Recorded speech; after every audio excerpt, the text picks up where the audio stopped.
All right, it is time now to reveal our play of the week presented by Wyckoff Heating and Cooling. We saw it earlier. It goes to Southeast Polk's Abu Sama.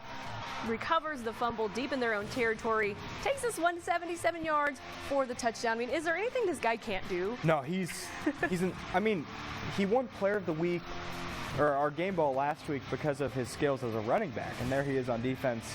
And that's actually what I believe he's going to be playing next year in Ames when he's a Cyclone. That's, I think. A lot to look forward to either way. Great all-around player there. Yeah, but before we reveal our next game of the week, let's recap the one we had tonight. ADM at Harlan. We already talked a little bit about it, and Harlan made a statement, winning 42-7. Yeah, I think we were kind of surprised just because these two teams both, really potent on both sides of the ball. We kind of talked about Harlan's speed on offense and defense that can really take teams off guard. I think that's probably what happened tonight. Yeah, and Harlan, they've won the most state titles out of any team in the state. And I went there for our Game of the Week preview, and I can see why. It's just a football town. You feel it when you're in there.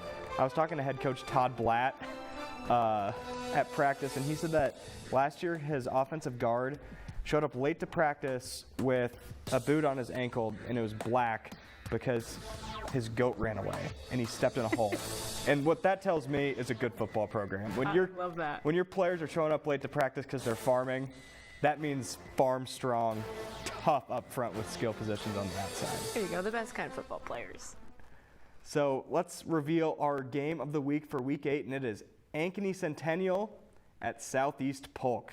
This should be a good one. Ankeny Centennial, kind of one of those teams that's kind of creeping up, getting some good wins. Southeast Polk, we know, is the juggernaut. Got some great players there, so this should be a pretty fun matchup. Yeah, it's another one of those suburban matchups that you feel like can go either way, especially this late in the season, both teams finding their groove.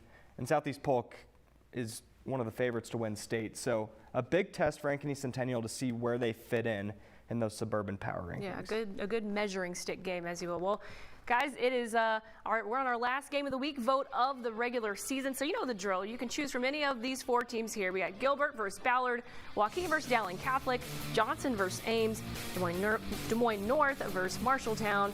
Just head on over to weareiowa.com. You have until 7 p.m. next Friday to cast your vote.